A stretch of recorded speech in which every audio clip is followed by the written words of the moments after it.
नमस्कार बच्चों, दीक्षा दीदी का बहुत बहुत नमस्कार। दीक्षा दीदी आपके सामने फिर से एक नई कहानी लेकर उपस्थित हुई है और इस कहानी का नाम है नचिकेता। ये भी थोड़ी बड़ी बड़ी कहानी है, थोड़ी गंभीर कहानी है, मगर बहुत ही अच्छी कहानी है। आपको आशा है बहुत पसंद आएगी। तो बच्चों, जैसे आजकल स्कूल होते हैं वैसे पहले बहुत स्कूल नहीं हुआ करते थे, इतने विद्यालय नहीं हुआ करते थे। लोग अपने बच्चों को गुरुजी के आश्रम में पढ़ने भेजा करते थे। आश्रम शहर से, नगर से, राज्य से दूर वनों के बीच में होते थे।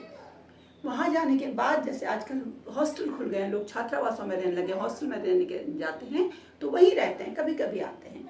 लेकिन वहाँ आश्रम में जाने के बाद बच्चे शिक्षा पूरी करने के बाद ही अपने घर आते थे। तो जब वह शिक्षा के लिए वहाँ चले जाते थे, पहला शुरुआत जहाँ से करते थे शिक्षा की, वहाँ से शिक्षा पूरी होने पर ही अपने घर आ पाते थे। तो ऐसे ही बच्चों एक आश्रम था और वहाँ बहुत सारे छोटे छोटे बच्चे पढ़ने के लिए जाया करते थे। वहाँ रहने वाले बच्चे जो थे वो गुरुजी के साथ ही रहा करते थे। वहाँ गुरु माता हुआ करती थी जो उनके लिए भोजन की आदि की व्यवस्था करती थी। इन आश्रमों में जीवन की सारी कार्य सिखाए जाते थे। ऐसा नहीं कि केवल किताब पढ़नी है या किताब रटनी है, ये केवल इसमें जीवन के सारे कार्य सिखाए जाते थे, जैसे क्यारी बाड़ी बनाना, खेतों में अनाज उत्पन्न करना और जंगल से लकड़ियाँ लाना, फूल पौधे क्यारी बनाना, पूजा अर्चना, उसके लिए फूलों की व्यवस्था करना, साफ सफाई करना, खुद के कपड़े खुद धोना, नहाना, सब काम भी करते थे बच्चे। उसके लिए किसी मम्मी पापा उनके कोई काम करने वहाँ नहीं आते थे या ना कोई मशीन हुआ करती थी आजकल की तरह। तो सारे बच्चे जब आश्रम में रहा करते थे तो वहाँ सुबह 4 बजे से उठने के बाद ब्रह्म मुहूर्त में, उसे ब्रह्म मुहूर्त कहते हैं, तो ब्रह्म मुहूर्त में उठने के बाद अपनी दैनिक क्रियाएं करते थे, दांत मलते थे, नहाते धोते थे, उसके बाद ईश्वर की पूजा करते थे, गुरु जी की भगवान की पूजा के लिए फूल चुन कर लाते थे, माला बनाते थे, खुद भी भजन पूजन करते थे और उसके बाद नाश्ता वगैरह गुरु माता उनके लिए तैयार करती थी और पढ़ाई करते थे। तो बच्चों, इन्हीं बालकों में एक बच्चा भी था, उसका नचिकेता। अब ये पढ़ने में इसका दिमाग जो था बहुत कमजोर था। ये कितना ही गुरुजी सिखाते, ये कोशिश भी करता, लेकिन इसको कुछ आता ही नहीं था। इसके साथ के बच्चे बहुत सीख गए, बहुत सारी विद्याएं सीख गए, शास्त्र सीख गए, वेद पुराण सीख गए, लेकिन ये कुछ भी नहीं सीख पाया। ये बहुत कोशिश भी करता लेकिन सीख नहीं पाता। और बार बार गुरुजी कहते कि तुझे तो आएगा ही नहीं, तो कुछ नहीं कर सकता, तू क्या करेगा। लेकिन इस तरह इसने कोशिश तो बहुत की और ये पूरे एक बहुत समय तक, बड़े होने तक उस आश्रम में रहा भी, लेकिन इसको नहीं आया। एक दिन गुरुजी ने कहा कि नचिकेता, तू इस तरह अपने जीवन को क्यों बर्बाद कर रहा है, तू यहाँ से जा, अपने माता पिता की सेवा कर, क्योंकि पढ़ना लिखना तेरे वश का नहीं है, तू पढ़ाई लिखाई नहीं कर सकता। तो और इस तरह तू अपना जीवन का समय बर्बाद कर रहा है। तेरे माता पिता जिनको तेरे सेवा की आवश्यकता है वो अभी नहीं हो पा रही है, इसलिए तू अपने घर जा, अपने घर में माता पिता की सेवा कर, अपने घर में पाले जाने वाले पालतू जानवरों की सेवा कर और कुछ जीविकोपार्जन के लिए कुछ नया तरीका ढूंढ या खेती आदि जो तू कर सकता है वो कर, क्योंकि तू पढ़ नहीं सकता।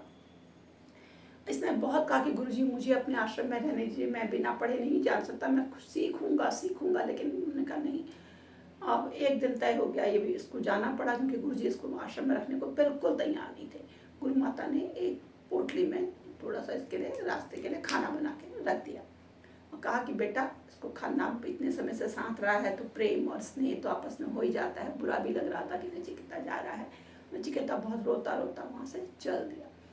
जाते जाते दोपहर हो गई तो एक इसने कुआं देखा, कुएं के पास ये बैठ गया। इसने कहा खाना तो खा ही लेता हूँ, खाना तो खाना ही है, गुरु माँ ने दे रखा है, लेकिन माता पिता से क्या कहूँगा। यह इसको बहुत दुख हो रहा था कि बड़ी चिंता कि बिना पढ़े लिखे इतने साल वहाँ बेकार करके बेटा घर वापस आ गया। ये बात इसके माता पिता कैसे सहन कर पाएंगे और ये कैसे बताएगा, इसकी समझ में नहीं आ रहा था, बहुत परेशान था। तो बच्चों, इसने क्या किया, कुएं के पास एक पत्थर को साफ करके वहाँ पर बैठ गया। इसने अपने खाने की पोटली खोली। खाने की पोटली खोली तो कुएं के पास आपने देखा होगा कि कुएं में जो होता है रस्सी से जो है पानी निकाला जाता है, रस्सी में बाल्टी बांध कर उससे पानी निकालता है। और इस तरह से जो कुएं की जो जगह है, जो किनारा है, वहाँ पर रस्सी ऐसे करने से बार बार निशान पड़ने से रस्सी का निशान नहीं रहता है। तो खाते खाते अचानक नचिकेता की नज़र उस निशान पर पड़ी जो रस्सी के द्वारा उस पत्थर की दालान दीवार पर बन गया था। उन पत्थर पर जो निशान रस्सी का पड़ गया था उस पर उसका ध्यान गया और इसका ओ एक सन की बनी रस्सी, एक जूट की रस्सी है जो कितना कमजोर चीज है, वो इतने कठोर पत्थर पर बार बार बार बार चलने से निशान बना ले रही है। तो मैं क्या बार बार अभ्यास करके पढ़ना नहीं सीख सकता? जरूर सीखूंगा। मैं जब ये रस्सी इतने बार बार के प्रयास से पत्थर पर निशान बना लेती है, इतने कठोर पत्थर पर, तो मैं भी बार बार के अभ्यास से जरूर पढ़ना सीख जाऊंगा, मैं जरूर पढ़ाई करूंगा। ऐसा नचिकेता ने महसूस किया। उसने ठान लिया कि नहीं, मैं घर नहीं जाऊंगा, मैं वापस गुरु जी के आश्रम जाता हूँ और ये प्रण करता हूँ कि मैं बहुत परिश्रम करूंगा। और ये वापस खाना आधा पूरा खा के वापस आश्रम को चल गया। आश्रम पहुंचा, शाम संध्या हो गई थी। गुरु जी कहा, अरे तू फिर आ गया, तू घर नहीं गया? उसने कहा, नहीं गुरु जी, मुझे माफ कीजिए, मुझे क्षमा करिए, मैं इसी आश्रम में रहकर पढ़ूंगा। जब तक मुझे नहीं आ जाएगा मैं यहाँ से नहीं निकलूंगा। आप मुझे जो भी सिखाएंगे उसको मैं लगातार अभ्यास करूंगा, बार बार अभ्यास करूंगा, और इस तरह से मुझे ये आना ही होगा, मुझे सीखना ही होगा, मैं बिना सीखे यहाँ से नहीं जाने वाला। अब गुरुजी को ने उसके चेहरे पर देखा तो उसके चेहरे पर एक दृढ़ विश्वास था, निश्चय था। गुरुजी को लगा कि शायद ये प्रयास करने के एक बार फिर से प्रयास करते हैं, और गुरुजी ने उसे फिर से शुरू से पढ़ाना शुरू किया। और बच्चों उसने उसको ब्रह्म मुहूर्त में उठकर उसको बार बार अभ्यास, तब तक नहीं सोता जब तक उसे आ नहीं जाता। और इस तरह से उसने धीरे धीरे धीरे अपने उन साथियों के बराबर ही पहुंच गया, और जब तक वो पूरा बराबर पढ़ते तब तक उनसे भी आगे पहुंच गया।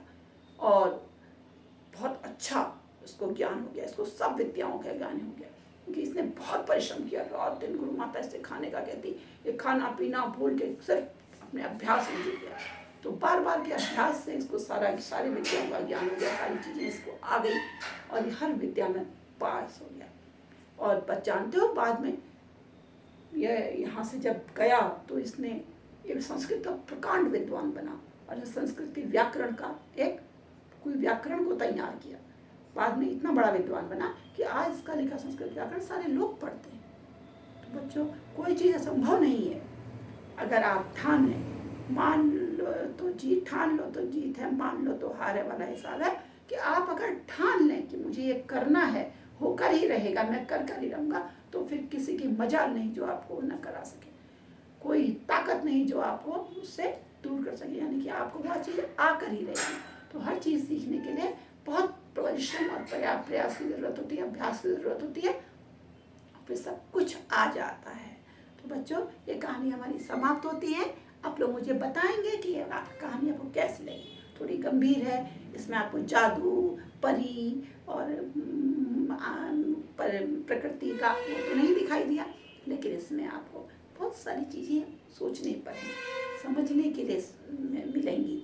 आप इस चर्चा पर, इस कहानी पर अपने भाई बहनों से, माता पिता के साथ बातचीत कर सकते हैं, मैडम के साथ बातचीत कर सकते हैं, दोस्तों के साथ बातचीत कर सकते हैं, मोहल्ले वालों के साथ, अपने जानकारों के साथ, और ये आपको इसके तात्पर्य को समझ सकते हैं। तो जीवन में ये क्या कर सकती है, तो आप मुझे इस कहानी के बारे में मेरे कमेंट बॉक्स में लिख कर देंगे कि आपको ये कहानी कैसी लगी, और इस तरह की कहानियाँ क्या आप सुनना चाहेंगे जो थोड़ी गंभीर भी हैं, है ना। रोचक कहानियाँ भी मैं सुनाऊंगी, वो भी मैं बीच बीच में लाऊंगी आपके लिए। अभी तक तो मैं लगातार वही ला रही थी, अब थोड़ी ये ऐसी कहानियाँ हैं जो हमारे जीवन के लिए बहुत अच्छी संदेश लाती हैं, अच्छी महत्वपूर्ण भी हैं हमारे लिए। तो मैं ऐसी कहानियाँ लेकर फिर से उपस्थित होंगी, हर तरह की कहानी लाऊंगी, और तब तक के लिए मुझे विदा दीजिए। नमस्कार।